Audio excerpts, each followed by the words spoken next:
Savorizing.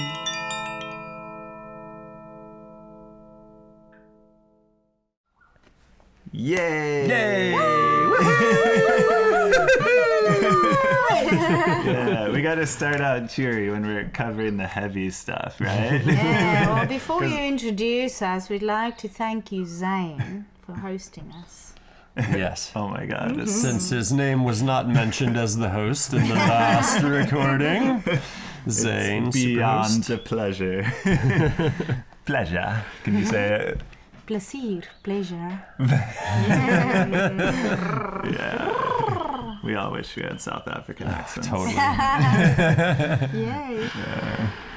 Okay, so to have integrity around our previous conversation, we are going to talk a little bit here about what the planetary situation is now, what we've come through, what the situation in the universe has been, and so many of these things are in the process of being deconstructed, broken down, cleared, and yet by not looking at them, we cannot truly address what we are here to bring in and clear off the planet. And so there is a degree of honesty that can be a bit painful for people, I think, when we peer into the depths of what has happened.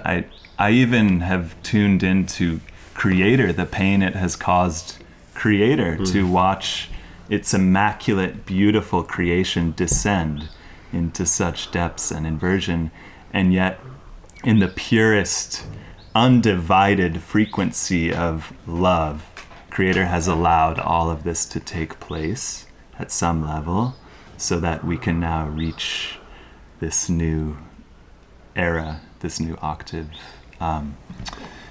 And do you not agree? Yes, no, I agree.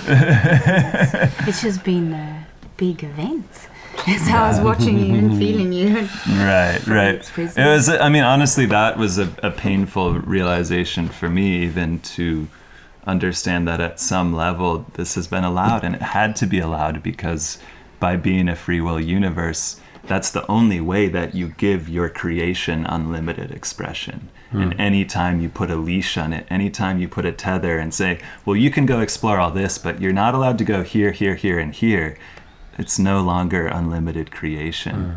And so here we are. And I was wondering if you, Zelkia, could give us a little context. Where are we at on Earth? What are we coming out of? I want to talk directly about AI, or you just said we can call it, parasitism. Yes. Parasites. Yeah, very big one. Where to begin and where to end? Well, of course, a large part of the population wouldn't realize that artificial intelligence is a very ancient virus, the way that it is here on Earth, and it's come from a very, very far place, and it's been practiced in many places in the universe. And if we look at the stories of the Anunnaki and how they destroyed their own planet, Nibiru, and then beyond that, there's a lot of ancient histories that we are going to open up and unpack, as these histories are truly going to be revealed to us. And we are seeing this on our planet right now, and that is why I feel once again a great thank you to all of these ancient sites, archaeological people that are standing up and saying, hey, but no, this is, there's a man called Praveen, I'll get the rest of his details, but he goes into the ancient sites in India, and he actually comes up with artificially intelligent carvings, which shows us this is a very ancient thing, and it has caused a lot of destruction elsewhere and ended civilizations. And like I say, I also am ready and open and excited about all of these histories that we are about to access, and a lot of information has been started to be touched on, and then a lot of this information is on its way for us to truly see how this all came to our planet. And well, our current situation is very, very big. If we just look at the obvious things such as the film industry and artificial intelligence and all the big drones and robotics, and the starting to take over absolutely everything, and then steering and engineering the complete destruction of the planet, which has been the main focus of the film industry for years on end. And it's almost like this, vision that's been imprinted into the collective consciousness is now starting to physically take place. Robotics are there, people are having sex robots, and what all can we even begin to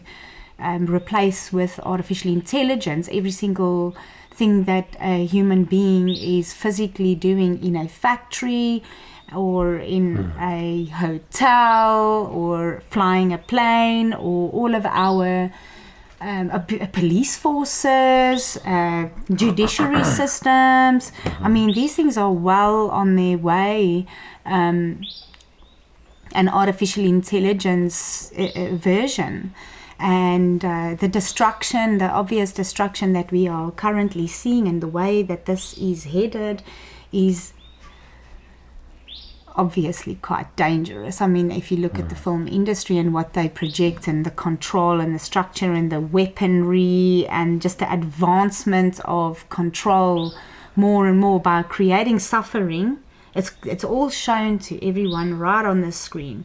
Create suffering through governments that are completely parasitic, and then bring out these weapons of war and robotic forces, police or judiciaries or prisons, and then completely just finish the planet off. Really, that's what they're all about. And so then you go back to where we are at and have a good look at what's busy happening around us, and people think it's normal because they've been programmed all their life, since children in kids movies all the way through, that it's been imprinted so largely, it's actually starting to happen, and people are just embracing it all. And then people are really waking up. Like for me, I haven't had a television anywhere around me for 27 years now.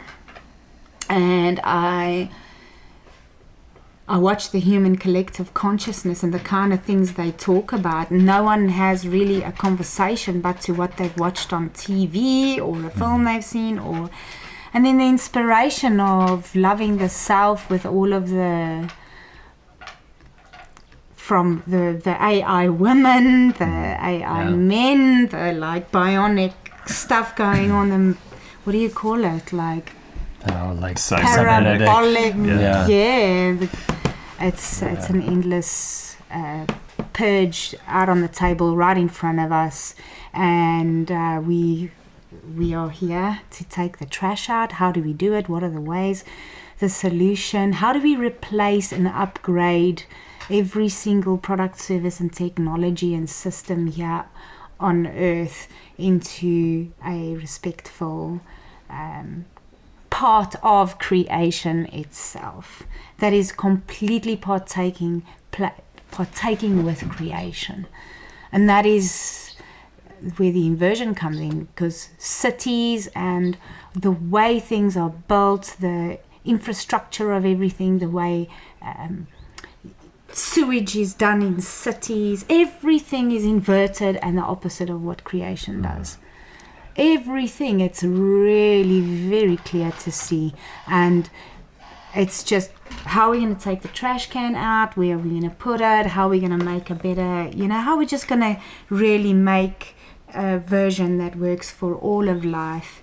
And we all need to really be very honest. You are right saying we got to really take a good look at where we are. A mother cannot walk without her baby on her breast, if the baby is lucky, if she's got any breast milk left from all the stuff she's been pumping through her body, with her cell phone in her hand. And the baby's crying and screaming, or little children are holding on to their mothers and fathers. They're all busy on their phones everywhere they go. And it's already that external microchip of the complete psychological operation that we've known all our lives. Everyone has been told about this whole microchipping situation, and it's all over the internet. You can research babies being incubated in a artificial womb, and this is now available, where you can have a child in an artificial womb, severing the umbilical from the womb, the sacred womb of your mother, the life,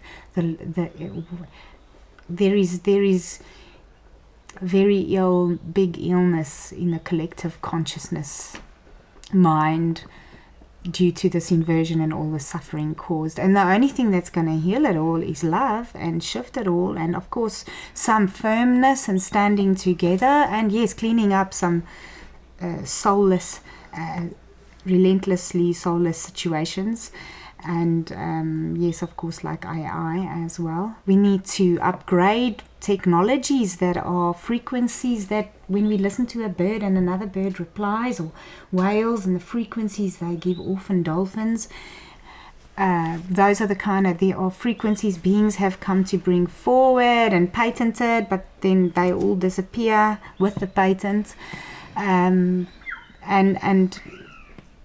they are respectful to the living systems, and we still can create devices that might be made off of better material that can re-enter creation after its use and not be a toxic piece of waste. And just every single thing can be done with love and it's time to do that, and there are answers and solutions. There are so many great souls out on this planet with great solutions, and it's time that we come together and open source our knowledge freely and help each other and love again and live again and connect to nature again and do beautiful things for ourselves, and switch off all of these little black square things all over the place pumping rubbish into our heads. It's so 1984. So old. Yeah. Can I say something about this? Is just a quick, simple example of what you mentioned with the inversion matrix. So there's infrastructure, and there's also just design. So one example is the food industry is built off of feeling full instead of being nourished in nutrition. And social media is built off of advertising yourself instead of social connection and networking. And the medical industry is built off of not being in pain instead of healing and wellness of the complete whole. And so as you think about these big systems that are in place, you can find this inversion of what is this really about? What was the original intent? And what is reality now? And it tends to be 180 degrees opposite of that initial intent. And it's not that the pure essence of the intention is evil or wrong. It just is co-opted by artificial synthetic intelligence, parasites, and also our egos. And I really love Don Juan's description of the ego as a foreign installation that is literally a foreign implant, a foreign entity that is not from this world, that is parasitic. And so I would love if you would comment around what you think the human ego is and how it relates to this conversation around parasites and artificial intelligence. Big question. And if that's Anunnaki too, I mean, there's been layers of tampering with human genetics and our light blueprints, right? But I think it'd be amazing to hear you speak on it. I can give you my bit. I think if you look at all of the social engineering that has taken place for many, many, many thousands of years, and maybe our planet has experienced these kind of cycles a couple of times before, and I guess the level of social engineering has really just become more and more filthy and demonic.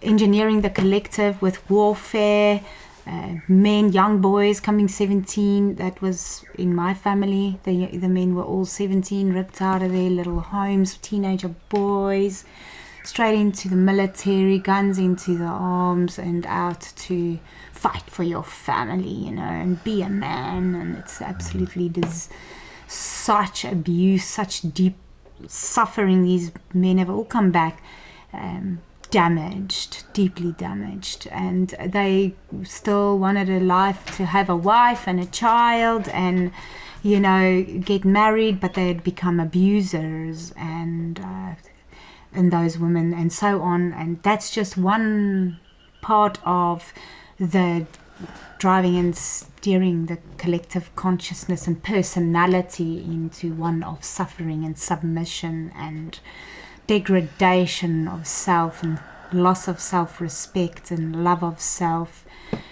is where we find us. And if you have a good look at the real overview over how the human race has come to this degraded state, then the personality is all just acting out of the engineered fear, and this is what was known when these situations were engineered. The weaker and the more damaged and the more much suffering and poverty, the more control, the more unconscious birthing, the more easier to traffic humans, the more these structures not only don't help anyone anywhere ever but themselves, are definitely in complete allowance of all of this poverty and degradation and human suffering, and it leaves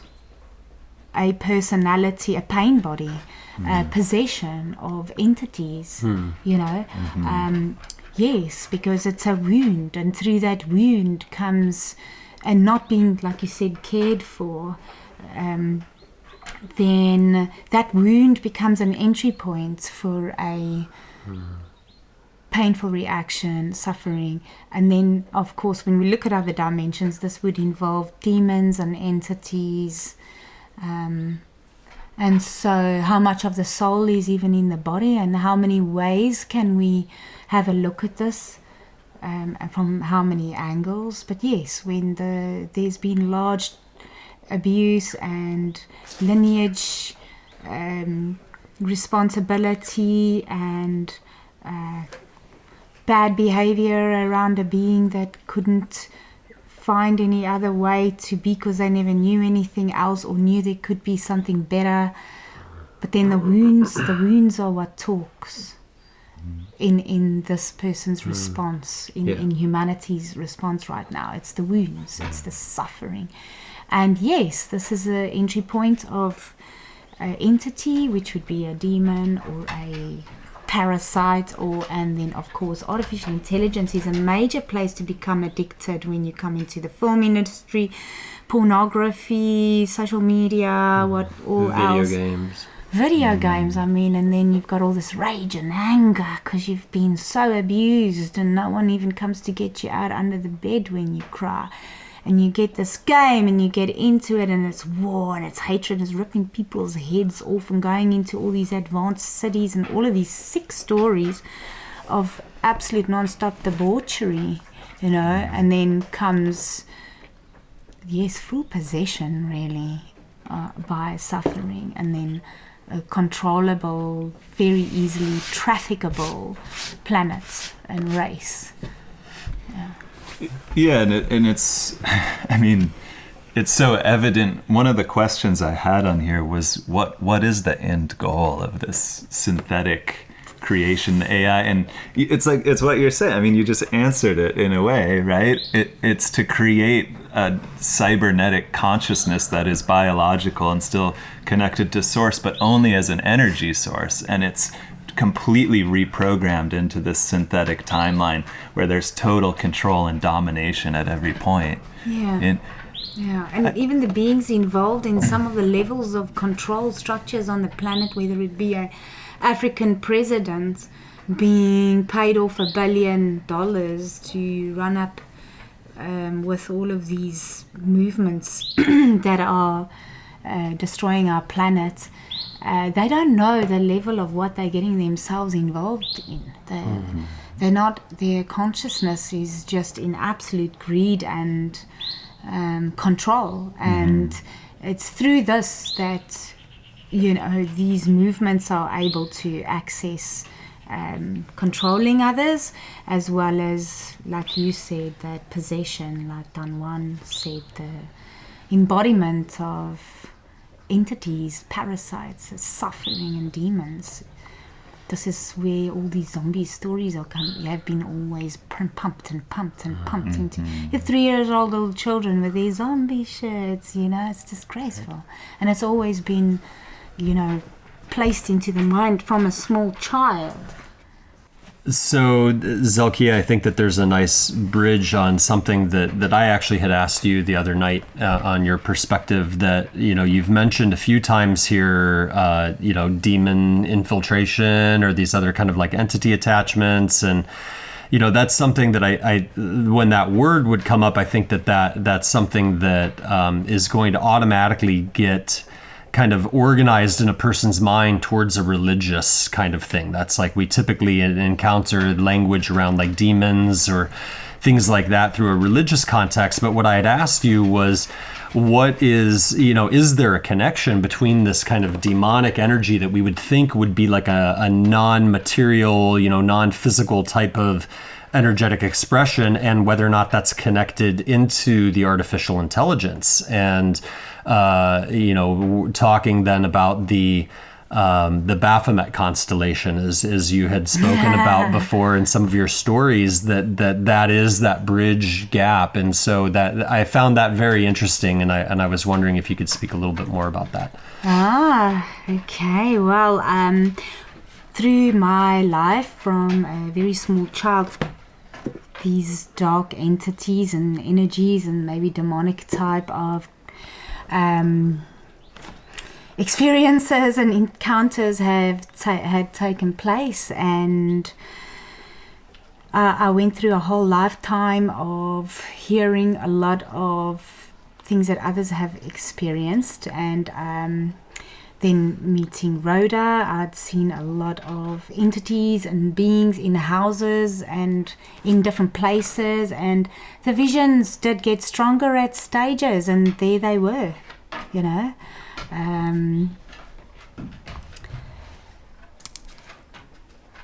I had a personal question all my life about what are these demons and why are there all these dark entities, and my download and experience personally was, as we were in that core of creation, the creator itself's energy and the grand architecture started taking place, parts of ourselves were sent out within these creations to explore creation. And so as we did that, we'd lose ourselves into dense experiences and experience in lower densities a lower heart and a lower mind frequency. And as creation itself is orchestrated, is through sound and through thought and through feeling. And so as those lower experiences started taking place, energies were still also sent out into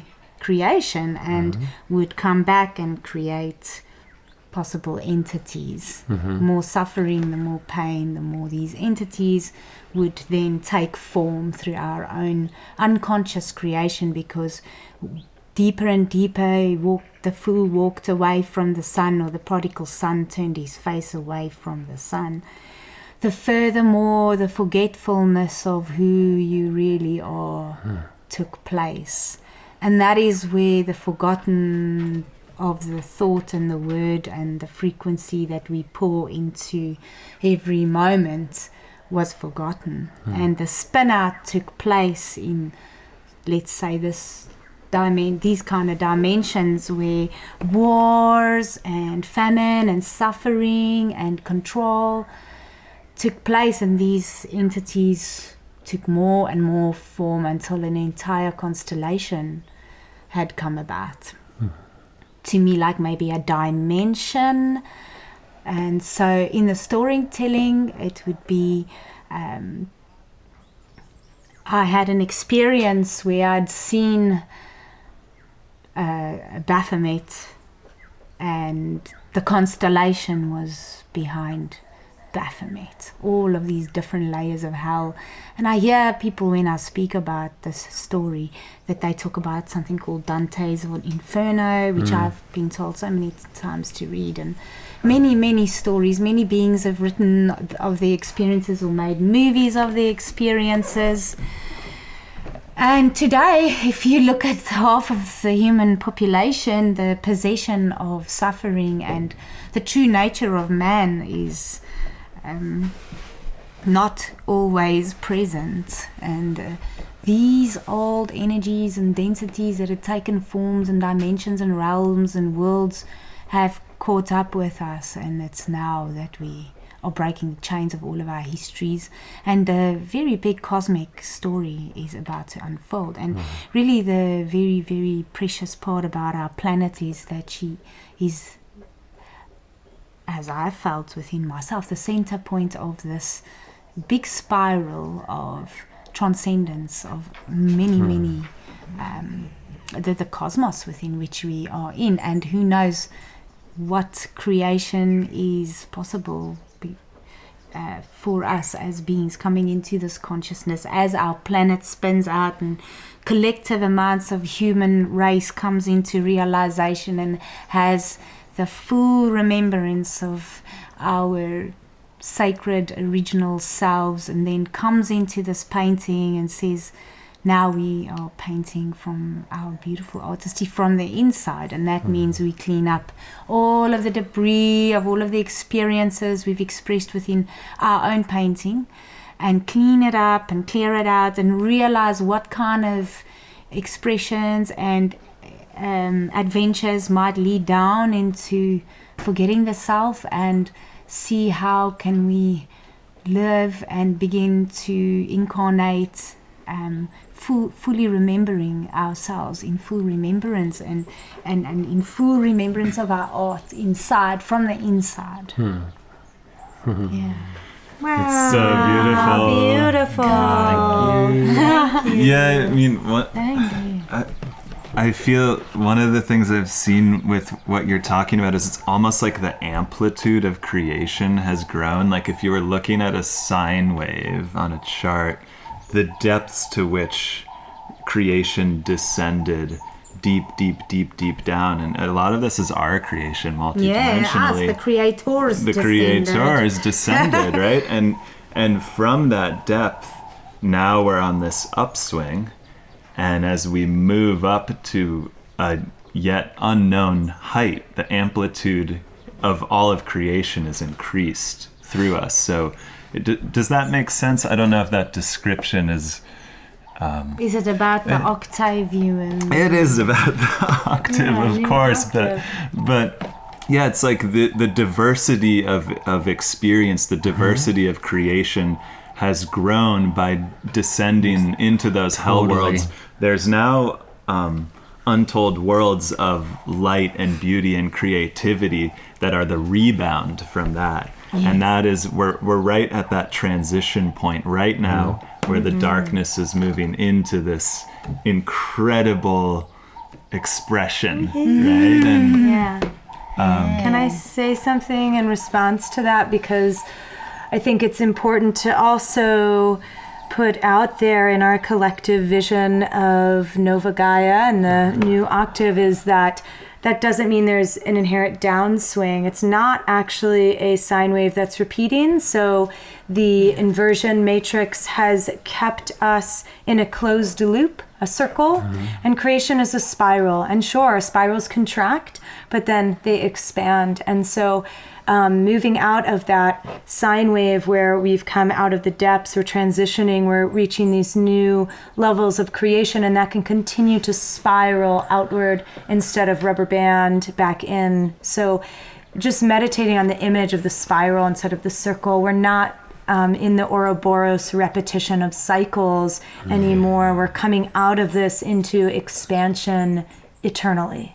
Yeah. Wonderful. That sine wave is also dual, and we are transcending into multi-dimensional reality. Yeah. So there's no more ups and downs. It's actually the one final thing I really, even if it's just brief, moving out of the soul recycling grid, moving out of Ouroboros, and as you've said, I mean, you know, it's been horrific what's happened on the planet in terms of souls being forced into bodies when they're not ready and not allowed to integrate those experiences, and on, and so much of the trauma comes from that inverted system.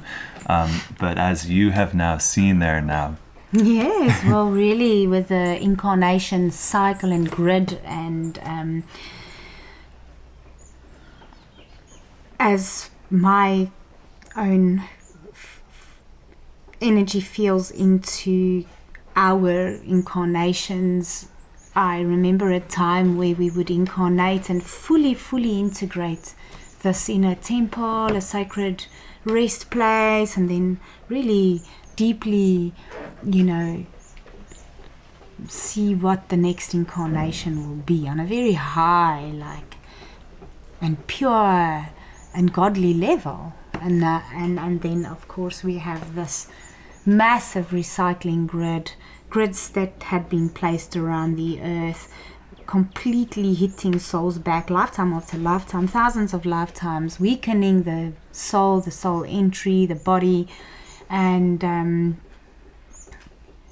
creating a continual cycling of suffering as we know it now, and as if some ancient texts have taught us. And it's even the question is, these texts that taught us about the cycling grid, and when you get back and you're going to suffer because you might suffer, and blah, blah, blah.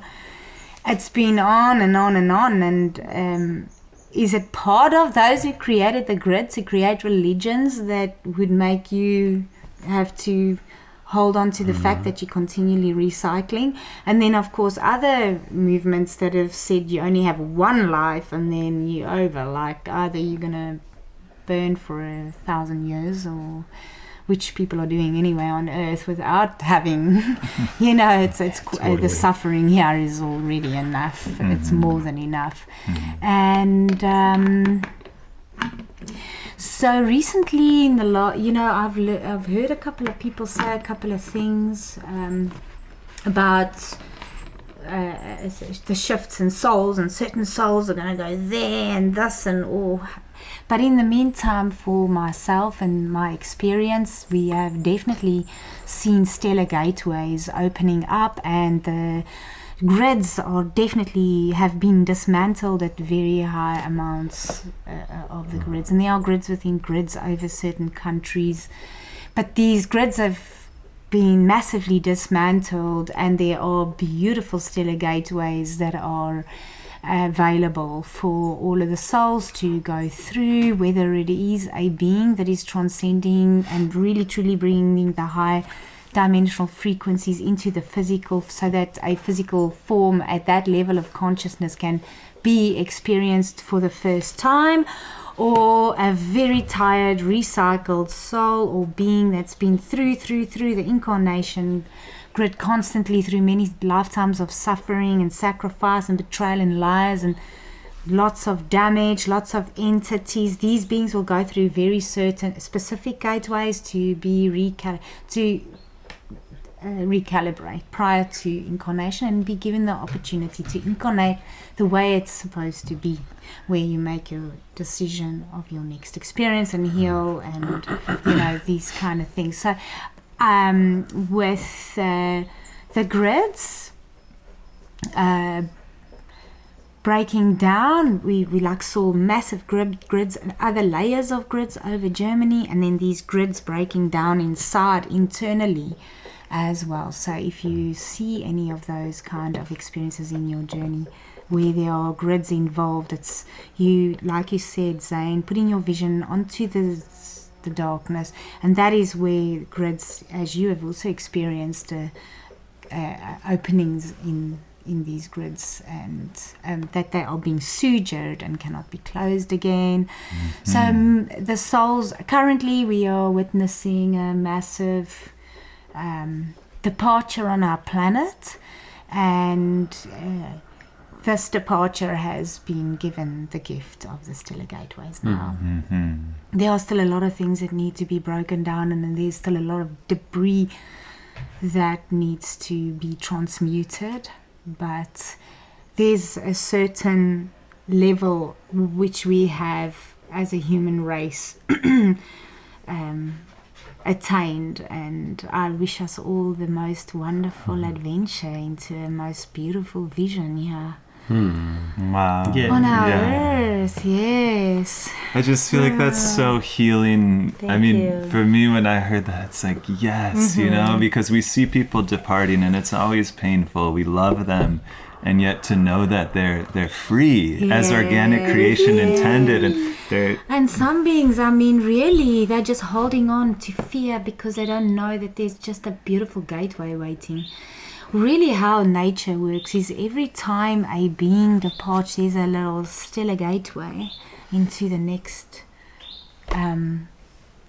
direction where that energy will become physical again, And that was blocked for us. And then if you look at the way that our living systems have been trafficked, those grids would have just gone deeper and deeper and deeper and deeper, until the whole full destruction had taken place. No more. No more. No mas. Wow. See ya. Yeah. And so at the end of the story, the entire Baphomet constellation virus web gets transmuted in the galactic core forevermore, and the purity of our cosmos, yes, does come into a new octave. New octave. Yeah. So beautiful. Thank you. Thank you. Thank you, Thank Zoe. you. Thank you. Thank you, everyone. Thank you, Amazing. Zane, and beautiful Justine. And Matthew.